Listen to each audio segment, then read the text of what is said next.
Nasaan ka sa Pilipinas? Sa Ninoy Aquino International Airport, sa Los Angeles, hindi nakilala ng mga magulang ang magandang babae na nasa kanilang harapan. Isang taon na ang nakalipas, si Emily Harrison, isang American college student na may bigat na 101 kilo, ay naglakbay patungo sa Pilipinas dahil sa simpleng pangarap na makasuot ng terno. Ang simpleng pangarap na ito ay nagdulot ng matinding kabiguan sa isang Filipiniana tailor shop sa Maynila at umiyak siya sa harap ng salamin.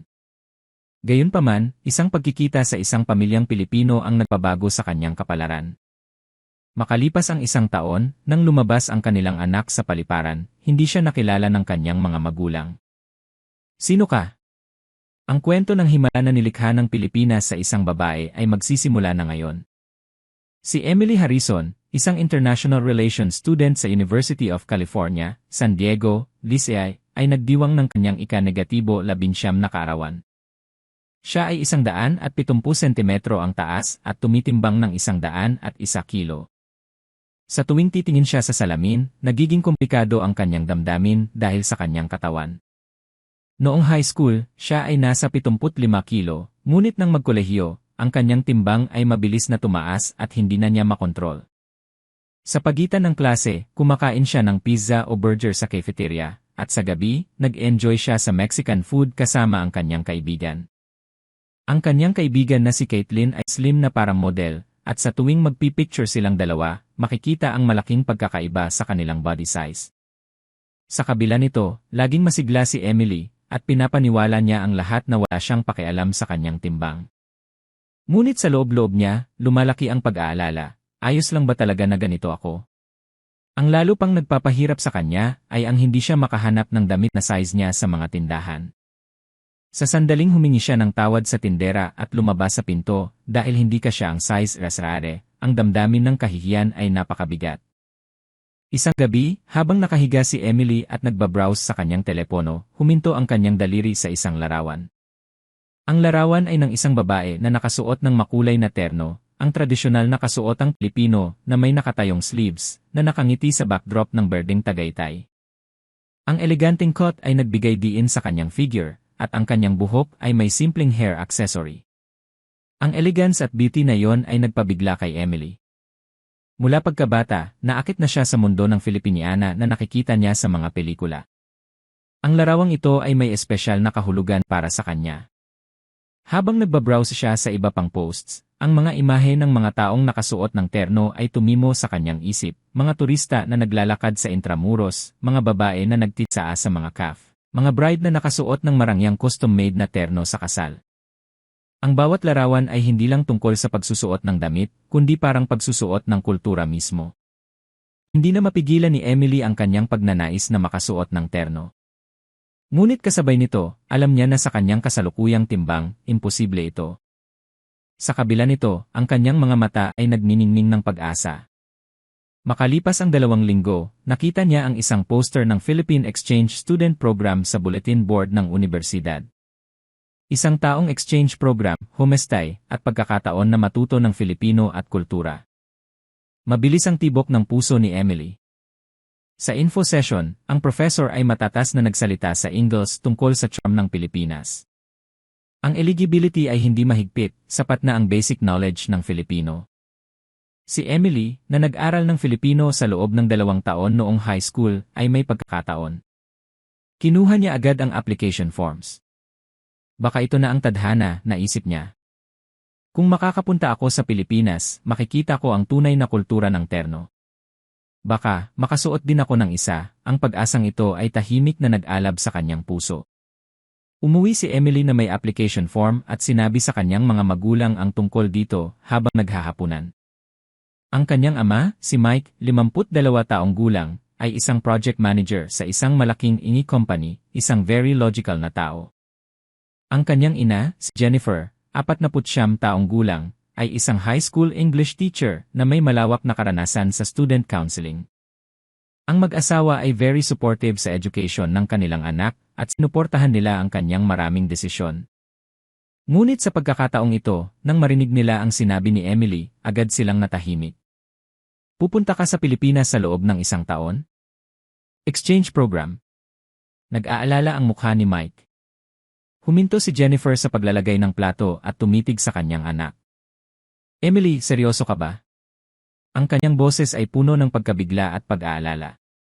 Sinimulan ni Emily ang kanyang inihandang paliwanag. Ngunit ang sunod na sinabi ng kanyang ina ang sumaksak sa kanyang puso. Plano mo bang pumunta sa Pilipinas nang ganyan ang katawan mo?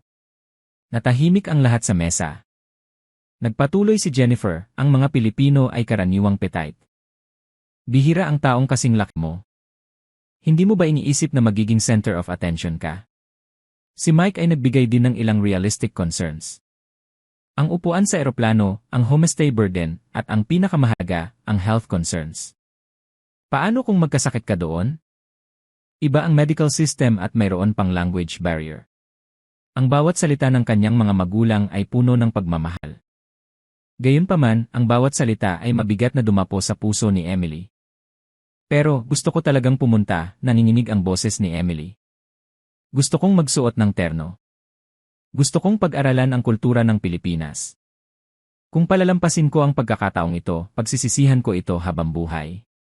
Huminga ng malalim si Jennifer. Naiintindihan ko ang nararamdaman mo. Pero, bilang isang ina, kailangan kong sabihin, hindi ba mas madali kung magpapayat ka muna bago ka pumunta? May iwasan mo rin ang kahihiyan. Ang pangungusap na ito ang pinakamasakit para kay Emily. Marahil ay hindi sinasadya ng kanyang ina na saktan siya, gusto lang niya na harapin niya ang realidad. Ngunit para kay Emily, ang pangungusap na iyon ay tila pagtanggi sa kanyang pagkatao. Pagbalik niya sa kanyang kwarto, muling kinuha ni Emily ang kanyang telepono. Sa screen ay ang mga larawan ng mga taong nakasuot ng iba't ibang magagandang terno. Bakit ako naakit ng husto sa terno?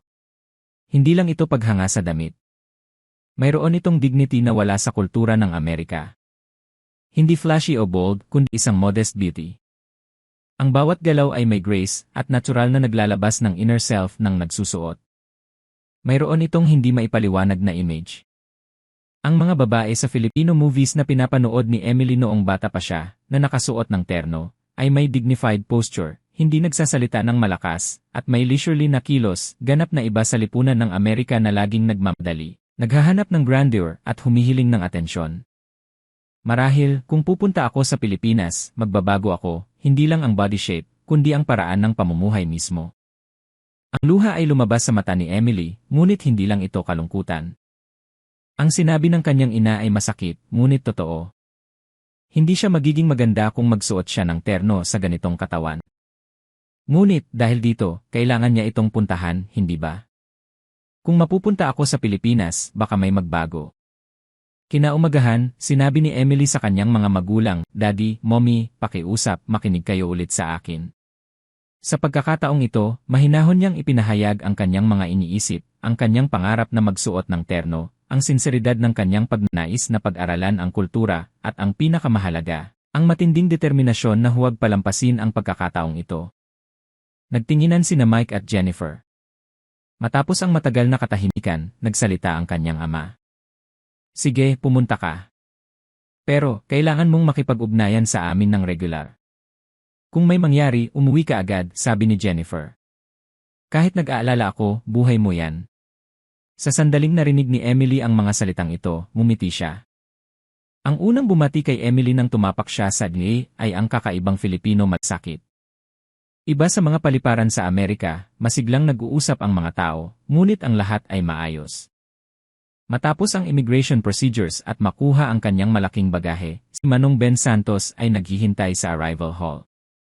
Ang 48-year-old manager ng isang trading company, nakasuot ng dark blue suit, ay may hawak na sign na may nakasulat na pangalan ni Emily. Welcome to the Philippines, bati niya sa matatas na Ingles.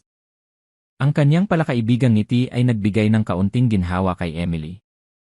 Mula sa paliparan, habang nagmamaneho, hindi maalis ang tingin ni Emily sa labas ng bintana. Ang mga kalye ay malinis, at ang mga apartment balconies ay may masisiglang halaman, isang ganap na kaibahan sa California, na nagpapahayag ng simula ng bagong buhay.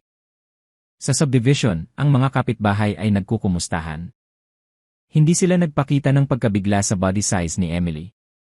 Ang kanilang mainit na pagtanggap ay lubos na nakaantig sa kanya. Nang tumayo siya sa harap ng pinto ng bahay, lumabas ang buong pamilya upang salubungin siya.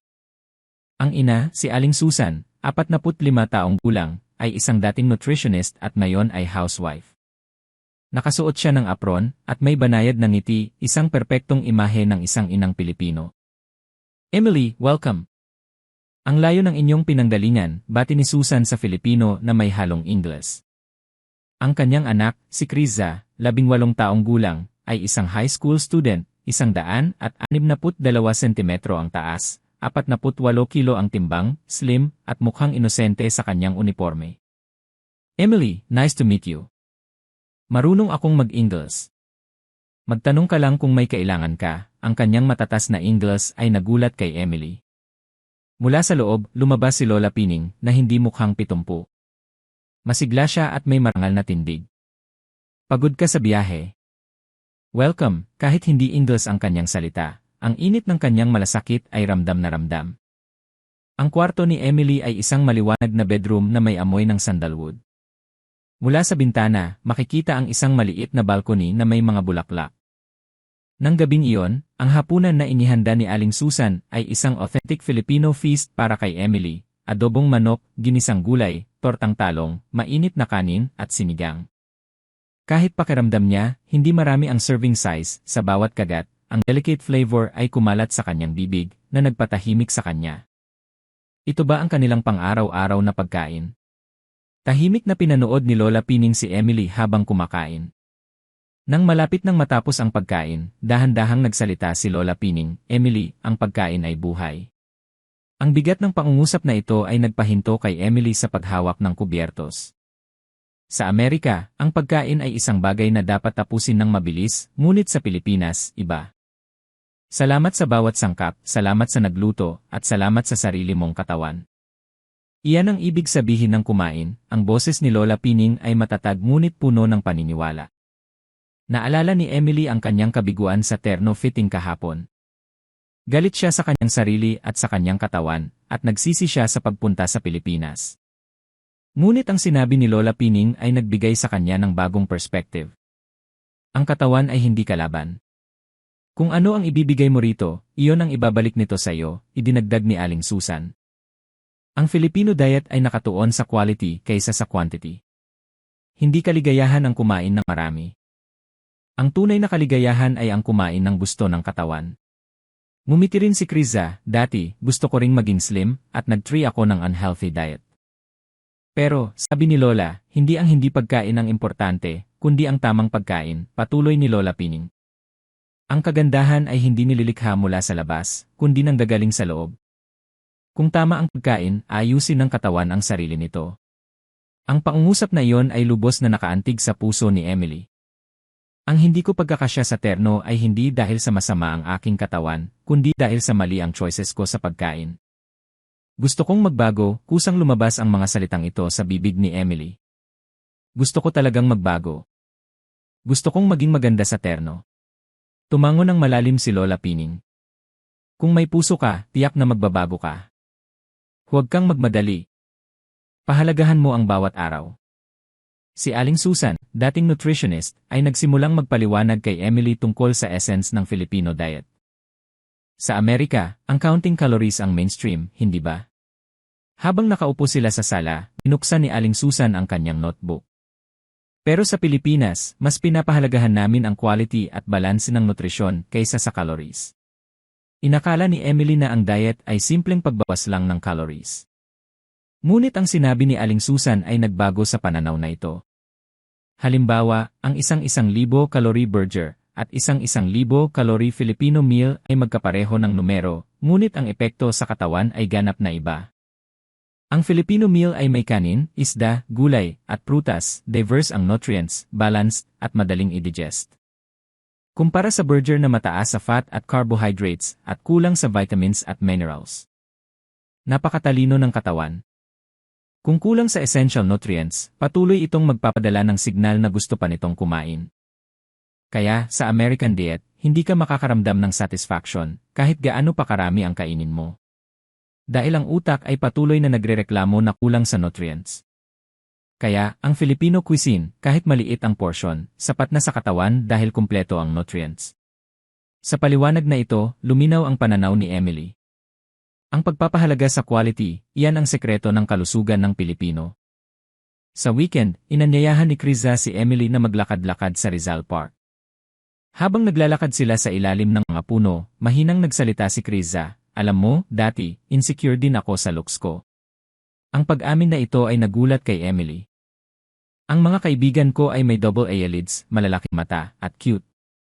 Pero ako, single eyelid at maliit ang mata." Ang side profile ni Criza ay may bakas ng nakaraang paghihirap. Pero, sabi ni Lola, ang looks ay kayang baguhin, pero ang inner beauty ay kailangan mong pagtrabahuhan.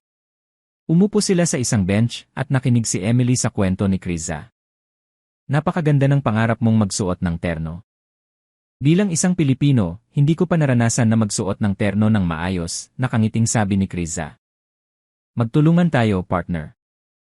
Ako, magpupursige sa kultura. Ikaw, magpapatibay ng katawan na babagay sa terno." Walang sense of competition sa kanyang salita, kundi puro comradeship. Ang luha ay lumabas sa mata ni Emily. "Salamat, Criza. Ang laki ng tulong mo." Naghawak silang dalawa ng kamay, nagtatag ng bagong goal. Isang buwan pagkatapos, isang umaga, tumayo si Emily sa weighing scale sa banyo. Ang host family ay may maliit na digital scale at pinayuhan siya na magtimbang minsan sa isang linggo. Nang lumabas ang numero, pinigil ni Emily ang hininga, 76.2 kilo. Ang timbang niya noong dumating siya ay 101 kilo. Ibig sabihin, nabawasan siya ng halos 5 kilo sa loob ng isang buwan. Muli siyang tumayo sa scale. 76.1 kilo. Tama. Wala siyang ginawang special exercise. Kumain lang siya ng pagkain ng host family at naging consistent ang routine niya. Naglalakad siya papunta sa Berry Station at naglalakad-lakad kasama si Criza sa weekend, ngunit walang strenuous training. Gayunpaman, ang kanyang timbang ay bumababa. Tumingin siya sa salamin. Ang facial contours niya ay mas luminaw. Ang double chin niya ay nabawasan at ang jawline ay bahagyang nakikita. Nang ibalita niya ito kay Aling Susan, nakangiti siya. Normal na reaksyon yan ng katawan. Dahil hindi mo pinilit kaya nagpapatuloy, tumango rin si Lola Pining. Ang katawan ay matapat. Bigyan mo ng tama at ibabalik niya ang tama. Sa unang pagkakataon, umusbong ang tunay na pag-asa sa puso ni Emily. Hindi lang ito diet, kundi ang buhay mismo ang nagsimulang magbago. Ang araw na makakapagsuot ako ng terno ay hindi na siguro imposible. Iyon ang umaga na sinimulan niyang isipin yon. Habang bumababa ang timbang ni Emily, humiling siya kay Aling Susan na turuan siya ng mas maraming Filipino cooking. Ano ba talaga ang espesyal sa Filipino food? Wala namang espesyal. Kumain lang ng good quality food at proper portion, nakangiting sagot ni Aling Susan. Ang pagiging simple ng pangungusap na iyon ang lubos na nakaantig sa kanya. Sa Amerika, calories lang ang iniisip ko. Mahalaga ang calories, pero mas mahalaga ang nilalaman. Fermented foods, burong gulay, isda, ang mga ito ang nag-aayos ng katawan mo. Kinabukasan, sa breakfast table, habang naglalagay ng tuyo, dried fish, sa kanin ni Emily, sabi ni Aling Susan, "Masarap ba sa'yo ito?" Sa totoo lang, medyo naasiwa si Emily sa kakaibang amoy. Ngunit nang tikman niya, nagulat siya sa rich flavor. "Tikman mo lang araw-araw. Magiging masaya ang tiyan mo," sabi ni Aling Susan. Ang kanyang paliwanag ay laging simple, straight to the point. Tumango rin si Lola Pining. Ang pagkain ay gamot. Ang accumulation araw-araw ang nagpapabago sa katawan. Habang tumutulong sa paghahanda ng hapunan, natutunan ni Emily kung paano magluto ng sabaw, broth. Ang pagpapakulo lang ng leeks, ginger, at gulay ay nagdudulot ng isang magic flavor. Sa sabaw na ito, kahit bawasan ang asin, masarap pa rin ang pagkain. Ang natural na lasa na hindi umaasa sa chemical seasoning ay dahan-dahang nagpabago sa taste buds ni Emily. Ang heavy flavors na nakasanayan niya sa Amerika ay tila mabigat na ngayon. Hinihiling na ng katawan mo ang tama, tulad ng sinabi ni Aling Susan, nagbabago talaga ang katawan ni Emily. Upang makamit ang mas malaking pagbabago, nagdesisyon si Emily na mag-exercise. Inirekomenda ni Aling Susan ang swimming. Sa kanyang timbang, ang swimming pool ang pinakaligtas. Ang Rizal Memorial Sports Complex ay walang gaanong tao sa umaga. Gayunpaman, nanginginig ang kamay ni Emily nang magpalit ng swimsuit sa locker room. Ang pinakamalaking swimsuit na dinala niya mula sa Amerika ay masikip pa rin. Tiningnan niya ang kanyang sarili sa salamin at huminga ng malalim. Ayos lang. Walang makakakita, sabi niya sa sarili at lumabas sa locker room. Nang tumayo siya sa tabi ng pool, naramdaman niya ang pagbabago sa atmosfera. Ang mga matatanda at housewives ay tumitingin sa kanya. Masakit ang mga tingin, parang sumasaksak sa iba't ibang bahagi ng kanyang katawan. Mahinang nagbigay ng encouragement si Kriza sa tabi niya, "Emily, kasama mo ako." Ngunit hindi niya mailakad ang kanyang paa. Ang pagnanais na tumakas ay malakas. Ngunit naalala niya ang kabiguan niya sa Intramuros, terno fitting, noon. Ayaw na niyang tumakas. Nagdesisyon siya at pumasok sa pool. Ang pakiramdam ng tubig na bumabalot sa kanyang katawan ay nagbigay ng hindi maipaliwanag na kapayapaan. Dahil sa buoyancy, nawala ang bigat na nararamdaman niya sa lupa. Dahan-dahan siyang nagsimulang lumangoy. Unti-unti, hindi na niya pinansin ang mga tingin. Sa tubig, walang halaga ang timbang. Kailangan lang siyang makisabay sa tubig.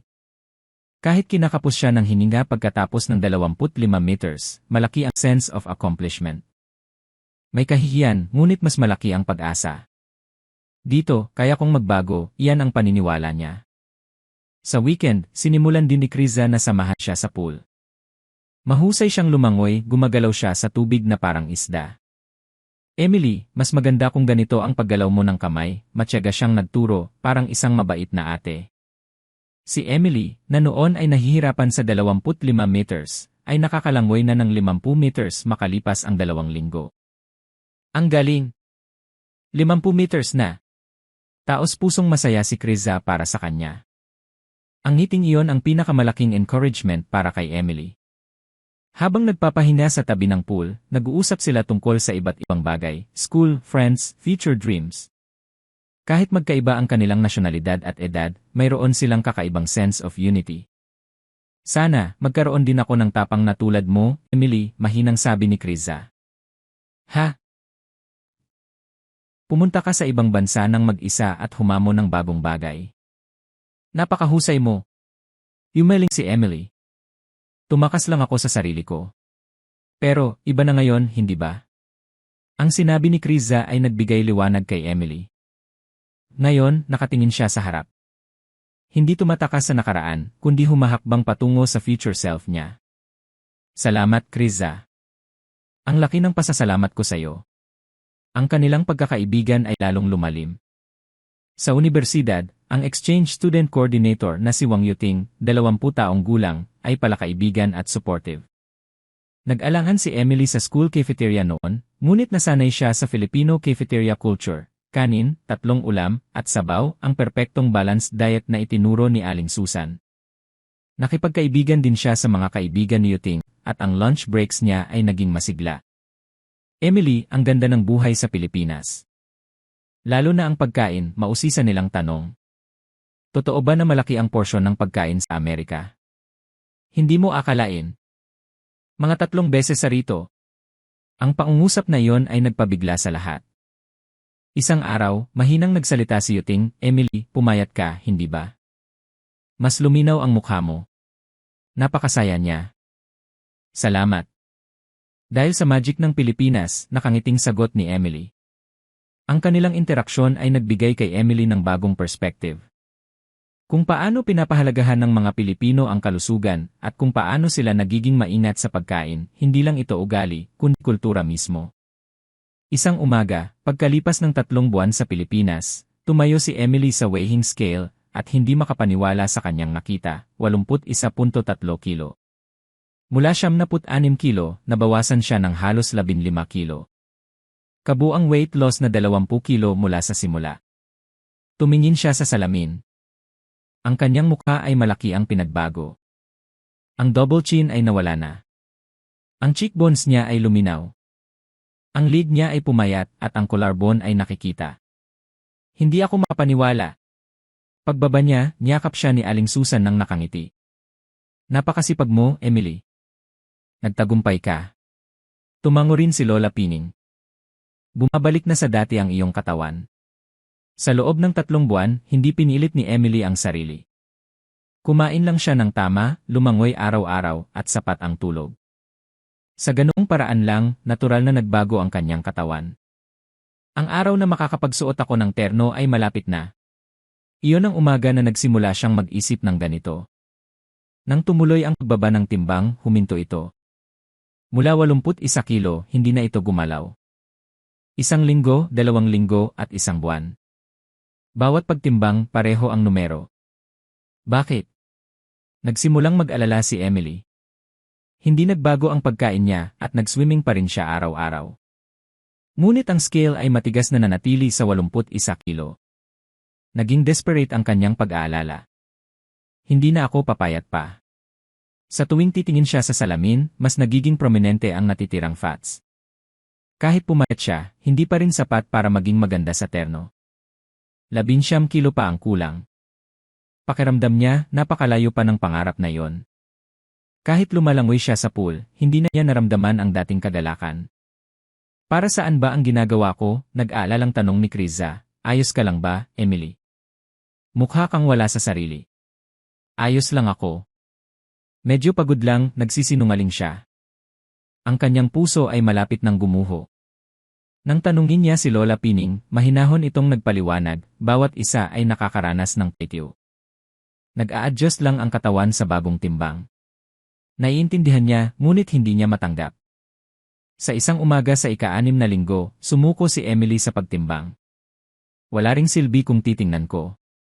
Hindi na niya kayang tiisin ang pagtingin sa hindi nagbabagong realidad. Sa sandaling yon, nag-video call si Caitlin mula sa Amerika. Emily, long time no talk. Sa kabilang screen ay ang pamilyar na tanawin ng California. Sa likod ni Caitlin, makikita ang isang malaking pizza box. Nasa party kami. Namimiss ka namin. Narinig niya ang tawanan ng kanyang mga kaibigan. May burger, fries at cola. Hindi ka ba nagsasawa sa mga home-cooked meal sa Pilipinas? Ang simpleng tanong ni Caitlin ay sumaksak sa kanya. Minsan, gusto rin niyang kumain ng American food. Heavy flavor, malaking portion, at ang kalayaan na kumain ng walang alalahanin. Gusto mo bang tikman ang pagkain namin? Hindi nakasagot si Emily.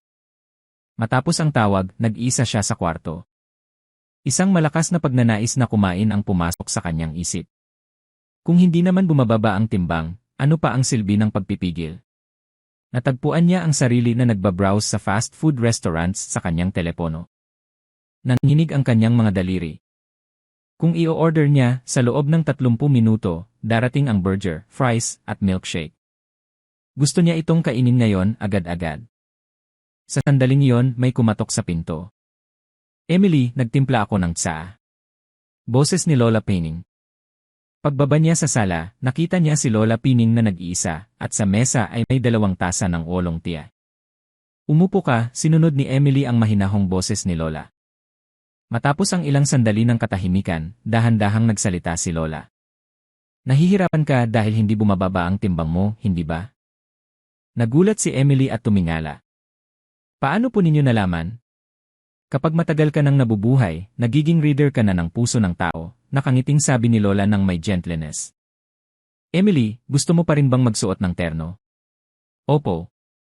Pero hindi na bumababa ang timbang ko. Gusto ko nang sumuko. Ang kanyang boses ay nanginginig. Tahimik na uminom si Lola Pining ng tsaa, pagkatapos ay nagsalita, ang terno ay hindi lang sinusuot. Iyan ay damit na nagre-reflect sa puso. Ang pangungusap na yon ay may malalim na kahulugan. Ang pagpapayat ay mahalaga, pero mas mahalaga na gumanda ang iyong puso. Tiningnan niya ang mata ni Lola, na puno ng deep compassion. Ngayon, nakakulong ka sa numero. Pero ang mahalaga ay hindi ang numero. Ano po ang mahalaga? Ang paraan ng pamumuhay. Hinawakan ni Lola ang kamay ni Emily. Ang mabuhay ng maganda, mabuhay ng delicate, mabuhay ng may pasasalamat, iyan ang puso ng taong babagay sa terno. Ang pangungusap na iyon ay umalingaw sa puso ni Emily. Kahit may pletiw ka, ayos lang. Ang mahalaga, huwag kang susuko at pahalagahan mo ang sandaling ito. Tumayo si Lola at kinuha ang isang larawan mula sa loob ng kwarto. Sa larawan ay ang yaong Lola Pining na nakasuot ng terno. Noong bata ako, nag-alala rin ako sa timbang ko. Pero, ang terno ang nagturo sa akin ng isang bagay, ang kagandahan ay hindi galing sa timbang, kundi galing sa loob. May luha sa mata ni Emily. Gusto ko pang magsikap, sa mahinahong salita ni Lola, tumango ng malalim si Emily. Matapos ang usapan nila ni Lola, nagtungo si Emily sa swimming pool ulit. Nagdesisyon siyang huwag na lang tumingin sa scale, at gawin lang kung ano ang kaya niyang gawin ngayon. Nang pumasok siya sa tubig, ang kanyang puso ay naging payapa. Sa tubig, ang lahat ay tahimik. Ang timbang, ang pagkabalisa, ang lahat ay tila natunaw sa tubig. Dahan-dahan siyang nagsimulang lumangoy. Dati, kinakapos siya ng hininga sa 25 meters, ngunit ngayon, nasanay na siya sa paghinga. 50 meters, 100 meters. Patuloy siyang lumalangoy. Marahil ay hindi bumababa ang timbang niya, ngunit may nagbabago talaga.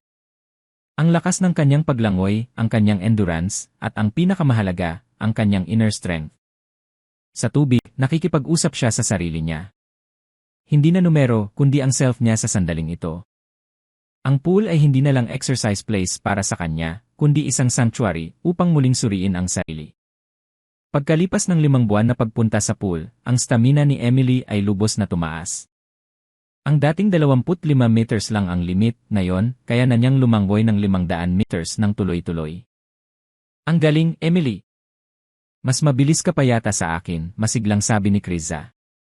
Kahit hinihingal, ngumiti si Emily. Consistency, iyan ang itinuro sa kanya ni Lola.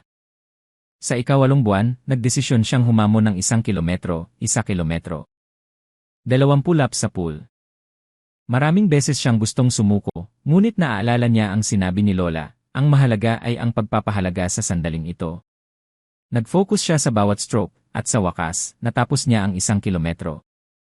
Nang lumabas siya sa pool, tumulo ang luha niya. Hindi lang ito pagtatapos ng distansya, kundi ang pinakamahusay na reward para sa sarili niya na hindi sumuko.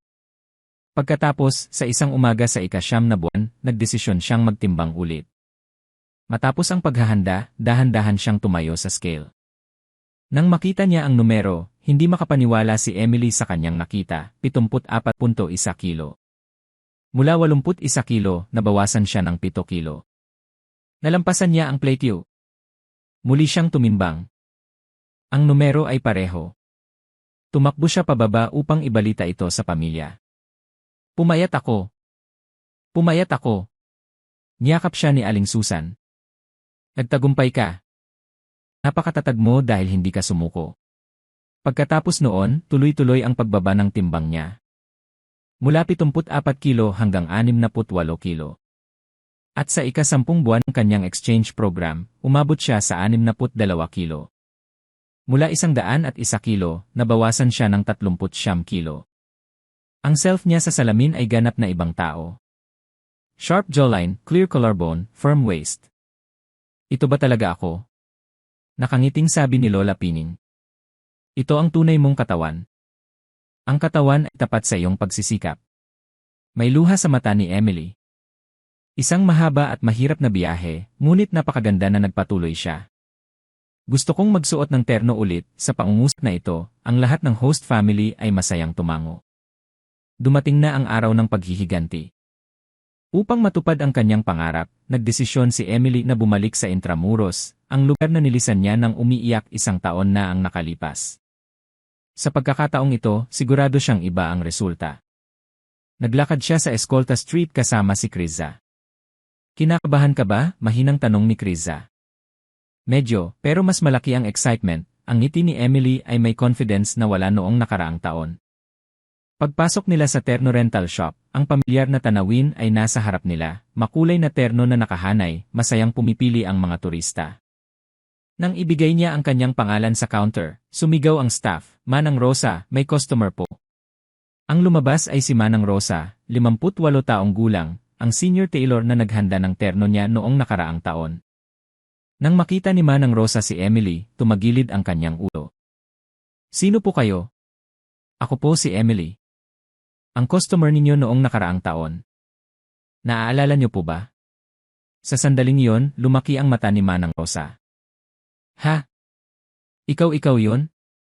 Ang tailor ay tumitig kay Emily nang may hindi makapaniwalang ekspresyon. Ikaw ba talaga ang American girl na 101 kilo noong nakaraang taon na hindi ka siya sa size rasana na terno? Ang kanyang kamay ay nanginginig. Sa loob ng 25 taon ng kanyang karera, wala pa siyang nakitang ganoong kalaking pagbabago. Paano mo ginawa yan? Ang buhay po sa Pilipinas ang nagpabago sa akin, nang marinig ito ni Manang Rosa, may luha sa kanyang mata. Ang galing! Napakahusay! Ang terno selection ay nagsimula. Noong nakaraang taon, wala siyang choice. Ngunit ngayon, iba na. Kahit anong terno ang isuot mo, babagay sa'yo. Pinili ni Emily ang isang light pink terno. Ang soft spring color ay perpektong bumagay sa kanyang bagong aura. Pagpasok niya sa fitting room, mainat na inilatag ni Manang Rosa ang terno. Sige, simulan na natin. Ang kanyang boses ay walang confusion tulad noong nakaraang taon, kundi puno ng kagalakan. Ang terno ay smoothly na isinuot, ang mga buttons ay mabilis na ikinabit. Ang pakiramdam ng terno sa kanyang katawan ay ganap na iba. Ang tela ay natural na dumampi sa kanyang katawan, walang pressure. Ayan, ayusin ko lang ang line, masigasig na nag-aayos si Manang Rosa. Noong nakaraang taon, mukha itong bulky kahit anong gawin. Ngunit ngayon, perpektong nagpakita ang terno ng curves ni Emily.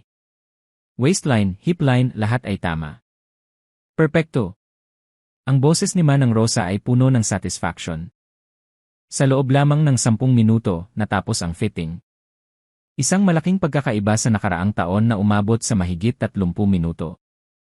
Nang tumayo si Emily sa harap ng salamin, pinigil niya ang hininga. Ang image na nakita niya ay ang kanyang pinapangarap na self. Ang pink terno ay eleganteng dumampi sa kanyang katawan. Ang waistline ay perpekto, ang neckline ay mataas, at ang haba ng skirt ay tama lang. Ang overall balance ay perpekto. Ang ganda, bulalas ni Manang Rosa. Ang terno ay salamin ng puso. Ang kagandahan ng iyong puso ay nagniningning sa terno. Ang luha ay umagos sa mata ni Emily. Ang isang taong pagsisikap, kabiguan, at pagbangon, lahat ay para sa sandaling ito. Si Criza ay nakasuot din ng terno. Tumayo silang dalawa sa harap ng salamin. Sa pagkakataong ito, pareho silang maganda. Kahit magkaiba ang kanilang body type, pareho silang bumagay sa terno. Emily, napakaganda mo, sabi ni Criza. Salamat, nakangiting sagot ni Emily. Dahil sa'yo, nakarating ako rito. Itinaas ni Manang Rosa ang kamera. O sige, mag-picture na tayo. Nang pindutin ang shutter, ang ngiti ni Emily ay taos puso. Naglakad si Emily at Criza sa intramuros, magkatabi, parang magkapatid. Ang dating feeling of inferiority na naramdaman niya sa lugar na ito ay wala na. Si Emily, na nakasuot ng pink terno, at si Criza, na nakasuot ng light blue terno, ay nagbigay ng kani-kanilang beauty. Emily, mag-picture tayo sa harap ng San Agustin Church, masayang sabi ni Criza. Tumango si Emily. Ang mga turistang dumadaan ay naakit sa kanilang kagandahan. Gusto niyo bang kunan ko kayo? Kusang nag-alok ang isang mabait na Filipino lady. Sa backdrop ng old brick buildings, umiti silang dalawa at ang shutter ay pinindot. Sa sandaling iyon, napuno ng kaligayahan ang puso ni Emily. Nang makita niya ang larawan, dalawang maganda na figures na magkatabi. Kahit magkaiba ang body size, pareho kaming bagay sa terno. Ang larawang ito ang magiging treasure ko habang buhay, sabi ni Emily. Umiyak din si Criza. Ako rin. Napakaganda na nakilala kita, Emily. Niyakap nilang dalawa ang isa't isa. Ang isang taong exchange program ay nagtapos na ng may magandang konklusyon. Pag-uwi nila sa bahay, tahimik na nakangiti si Lola Pining na naghihintay sa kanila. Welcome back. Napakaganda, hindi ba? Nang masiglang mag-report si Emily, tumango si Lola Pining. Sa totoo lang, may gusto akong ibigay sa'yo. Kinuha ni Lola ang isang delicate box mula sa loob ng kwarto. Binuksan niya ito, at lumabas ang isang magandang terno, dark blue silk na may elegant embroidery ng sampagita, national flower. Nanginginig ang boses ni Emily. Ito ang terno na pinahahalagahan ko noong bata pa ako. Gusto kong isuot mo ito. Pero napakahalaga nito. Mayroon kang pusong babagay sa terno na ito, nakangiting sabi ni Lola ng may gentleness. Ang terno ay hindi lang damit. Ito ang puso na suot mo.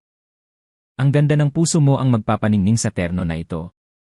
Sina Aling Susan at Manong Ben ay nakatingin din sa kanya ng may warmth. Ito ay pasasalamat namin bilang pamilya. Marami rin kaming natutunan dahil sa iyo. Niyakap ni Emily ang terno. Salamat po. Aalagaan ko po ito habang buhay. Sa sandaling iyon, naramdaman ni Emily na nakahanap na siya ng tunay na pamilya. Kinabukasan, bago siya umuwi, nagdesisyon sila na kumuha ng huling family picture sa sala. Isinuot ni Emily ang custom-made terno na regalo ni Lola, at ang buong pamilya ay nag-ayos para sa picture. Sina Manong Ben, Aling Susan, Lola Pining, Criza, at Emily, 5 silang nakatayo, parang tunay na pamilya. Ngiti. Cheese! Pinitik ng kapitbahay ang shutter. Sa sandaling iyon, naramdaman ni Emily kung gaano siya kasaya. Ang 101 kilo self niya noong nakaraang taon, ang pag-iyak niya sa terno fitting, at ngayon, ang 62 kilo self niya, nakasuot ng magandang terno, at napapalibutan ng pamilya. Emily, bumalik ka ulit dito, sabi ni Aling Susan. Tumango ng malakas si Emily. Babalik ako. Ito ang pangalawang tahanan ko. Nang gabing iyon, kinuha ni Emily ang kanyang telepono at inilagay ang larawan niya sa Intramuros noong nakaraang taon at ang larawan niya ngayon. Ang pagkakaiba ay nakakabigla. I-post ko ito, tanong niya kay Criza. Nagningning ang mata ni Criza. Dapat makita ng lahat. Pumili si Emily ng 2 larawan at nagsulat ng caption, ako noon at ako ngayon. Binago ako ng Pilipinas. Pinindot niya ang post button. Ilang minuto lang, nagsimula ang reaksyon. Ang likes ay tumataas, 10, 50, 100, 1,000. Ang comment section ay puno ng pagkabigla at papuri, hindi ako makapaniwala. Na-inspire ako. Napakaganda mo. Kinabukasan, ang post ay na-share ng mahigit 100,000 beses. Ang lahat ng tao sa mundo ay naantig sa kwento ni Emily, hindi lang ito kwento ng weight loss, kundi kwento ng cultural encounter, pagmamahal ng pamilya, at puso na hindi sumusuko. Sa Nle Departure Hall, ang buong host family ay naghatid kay Emily. Sa malaking bagahe niya, naroon ang 1 taong alaala at ang terno na regalo ni Lola. Maraming salamat po sa inyo, nanginginig ang boses ni Emily. Hinaplos ni Manong Ben ang kanyang balikat. Si Emily ay bahagi na ng aming pamilya. Umiiyak si Aling Susan at inabutan siya ng homemade baon. Ito ay para sa iyo sa eroplano. Huwag mong kalilimutan ang lasa ng Pilipinas. Niyakap siya ni Criza nang umiiyak. Magkikita tayo ulit. Sa susunod, ako naman ang pupunta sa Amerika, niyakap nilang 2 ang isa't isa ng matagal. Sa huli, humakbang si Lola Pining. Emily, napakasipag mo. Sa mahinahon na boses, hindi na napigilan ni Emily ang kanyang luha. Lola, ayos lang ako. Ikaw ay isang babae na may magandang puso.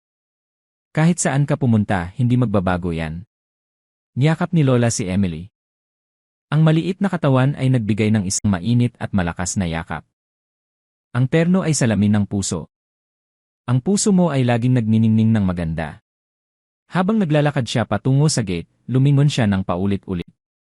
Ang 4 na miyembro ng pamilya ay nakangiting kumakaway. Ang pagkikita sa pamilyang ito ang nagbago sa kanyang buhay. Nang tumawid siya sa boarding gate, nangako si Emily sa sarili, babalik ako. Sa pangalawang tahanan ko. Pagkatapos ng 14 na oras na flight, lumapag ang eroplano sa Dadera. Matapos ang immigration at makuha ang bagahe, nagtungo siya sa arrival hall. Sa kabilang bahagi ng glass door ay naghihintay ang kanyang mga magulang. Huminga ng malalim si Emily. Noong umalis siya sa paliparan na ito 1 taon na ang nakalipas, siya ay 101 kilo, at ang alaala ng sinabi ng kanyang ina ay masakit. Ngunit ngayon, siya ay 62 kilo at puno ng confidence na makikita ang kanyang pamilya. Nang bumukas ang pinto, nakita niya ang mga magulang niya sa siksikan. Sina Mike at Jennifer ay maingat na tumitingin sa bawat pasahero. Kumaway si Emily at naglakad patungo sa kanila. Daddy, Mommy. Ngunit hindi siya napansin ng dalawa. Tumingin sila sa likuran niya. Lumapit si Emily sa harap nila at muling tumawag, Daddy, Mommy. Ako ito. Sa sandaling iyon, huminto si Jennifer sa paggalaw. Maingat niyang tinitigan ang magandang babae sa kanyang harapan. Sino ka? Tumitig din si Mike sa kanyang anak. Ikaw ba si Emily? Ako ito, nang nakangiting sumagot si Emily, na puno ng pagkabigla ang mukha ni Jennifer. Hindi ako makapaniwala. Ikaw ba talaga yan?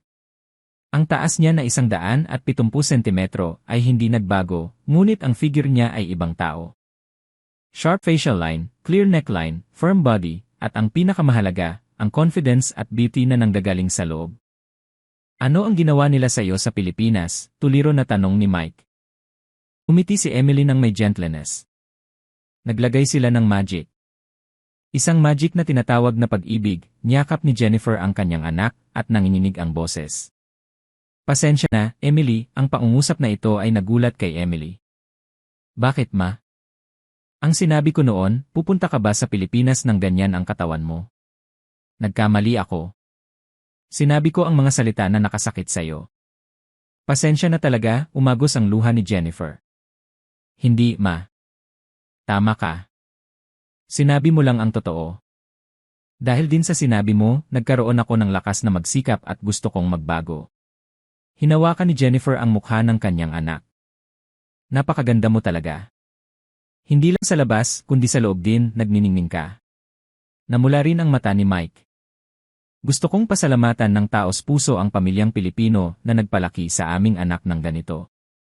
Sinimulan ni Emily na ikwento sa kanyang mga magulang ang tungkol sa kanyang isang taong karanasan, ang pagkikita sa host family, ang Filipino homemade food, ang challenge sa pool, at ang araw na nakasuot siya ng terno.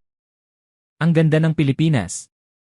Gusto ko ring magpunta balang araw, sa pangungusap na iyon, tumango si Jennifer ng malakas. Gusto kong makita ang bansang nagpabago sa aming anak. Sa daan pa uwi, si Mike ay patuloy na tumitingin sa kanyang anak habang nagmamaneho. Ang Pilipinas ba ay isang magic kingdom? Ang kanyang mga salita ay puno ng pagkabigla. Hindi magic, Daddy. Itinuro lang nila sa akin ang tamang paraan ng pamumuhay, paliwanag ni Emily. Ang Filipino cooking ay gentle sa katawan. Mas kaunting oil, mas maraming gulay, at fermented foods na nag-ayos ng tiyan. Umiling si Mike. Hindi lang yan. Iba ang mga mata mo. Puno ng confidence. Ngumiti si Emily. Sabi ni Lola Pining, ang kagandahan ay nanggagaling sa puso. Bumaling si Jennifer. Gusto ko ring magpasalamat sa magandang ginang na yon. Pag-uwi nila, sinimulan ni Mike na mag-research tungkol sa Pilipinas. Napakagandang bansa. Binago nila ang aming anak. Nakangiting sumagot si Emily, hindi ako naging ibang tao, Daddy. Bumalik lang ako sa kung sino ako talaga. Nagsimula ang kanyang bagong buhay sa San Diego. Nagdesisyon si Emily na ipagpatuloy ang kanyang Filipino habits sa Amerika.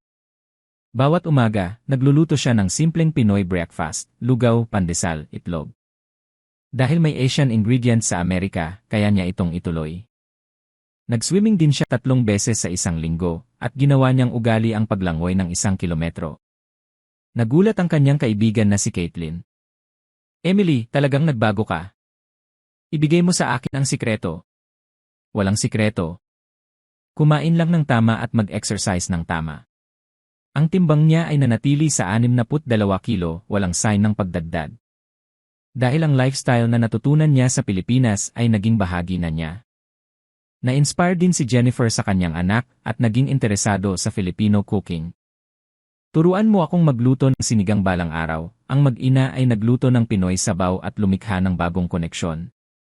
Pagbalik ni Emily sa universidad, nagdesisyon siyang magtayo ng Filipino Cultural Club. Maraming students ang interesado sa pagbabago niya. Ang una nilang event ay terno workshop. Dinala niya ang terno na regalo ni Lola at ikinuwento ang kasaysayan at kultura nito. Ang terno ay hindi lang damit. Ito ay salamin ng puso, ipinasa ni Emily ang salita ni Lola sa mga participants. Mahigit 20 students ang nagtipon at masiglang nakinig sa kanya. Gusto ko ring pumunta sa Pilipinas. Gusto kong matuto ng Filipino cooking, ang mga tanong ay sunod-sunod na dumating. Sa kanyang karanasan, matagumpay na naipasa ni Emily ang kagandahan ng kultura ng Pilipinas. Lumago ang club at nagdaos sila ng Filipino cooking classes, tea ceremonies, at Filipino reading clubs 2 beses sa isang buwan. Para kay Emily, ito ay pasasalamat niya sa Pilipinas. Ibinigay niya ang pag-ibig na natanggap niya mula sa pamilya Santos sa mga tao sa paligid niya. Pagkalipas ng 3 buwan, nakatanggap si Emily ng isang package mula sa Pilipinas. Galing ito sa pamilya Santos.